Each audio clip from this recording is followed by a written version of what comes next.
Alors, avant de commencer, juste une toute petite précision, ça se prononce Adon. Il n'y a pas de souci, c'est pas grave. Ça arrive souvent. Enfin. Mesdames, mesdemoiselles, messieurs, chers juristes, chers jurys, bonsoir à tous. Nous voici rassemblés ici et maintenant à l'occasion d'un événement particulièrement intéressant, la Diagonale des juristes. Mais justement, qu'est-ce qu'un juriste? Eh bien, le terme désigne communément une personne ayant achevé avec succès une licence en droit. Il s'utilise ainsi tant pour désigner les plus grands du droit que pour nommer le plus fraudé des avocats. Mais qu'en est-il de ceux qui n'ont pas encore validé leur licence? Qu'en est-il de vous et de moi? Malheureusement, nous autres étudiants ne pouvons prétendre qu'au titre d'apprenti, apprenti juriste. Alors que, mesdames et messieurs, sous bien des aspects, nous entretenons un rapport unique, privilégié avec ce domaine si particulier. Alors, en effet, le droit ne vous laisse aucun répit. Il occupe littéralement tout l'espace, il envahit tout jusqu'à perturber vos nuits. On connaît tous, à titre d'exemple, ce combo fatal, celui qui place des PLS intersidérales, celui qui fait mal. Fin de semaine, soirée en cascade, plus TD multiples en embuscade, est égale petite insomnie juridique des familles qui te fait le même effet au crâne que les mains de la montagne Sir Gregor Clegane. Mais ce travail conséquent, cet aspect exigeant, n'est finalement qu'une composante de la vie étudiante.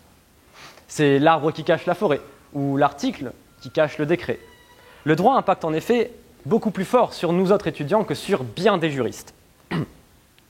Déjà, il rythme notre vie. Il faut savoir composer avec les cours, avec les TD et le travail personnel, sans négliger la préparation des cols et des redoutables périodes de partiels.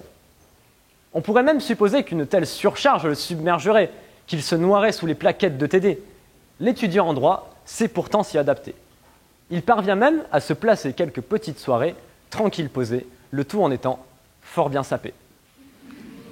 Il mène ainsi une vie unique, qui est certes mouvementée, mais d'une intensité inégalée. Le droit impacte également notre personnalité, notre façon d'agir et de penser. Son étude nécessite l'acquisition de ses codes, ainsi que d'une méthode qui lui est spécifique. Et c'est justement cette logique juridique qui, petit à petit, nous imprègne. J'en suis l'exemple parfait. Regardez-moi. Il y a 8 mois, je sortais de PACES et je devais me réorienter. Je ne savais réellement pas quoi faire et le droit n'était pour moi qu'une filière secondaire, qu'une solution temporaire. Jamais, au grand jamais, je n'aurais imaginé autant m'y plaire. Et pourtant, me voici ici, aujourd'hui, devant vous, faisant partie du groupe des plaideurs de la Diagonale des juristes. Le droit m'a imprégné et, selon toute vraisemblance, aujourd'hui, je l'ai intégré. Ainsi, et pour conclure, en un certain sens, de par cette vie que vous menez, vous êtes bien plus juriste durant ces quelques années que vous ne le serez jamais. Je vous remercie.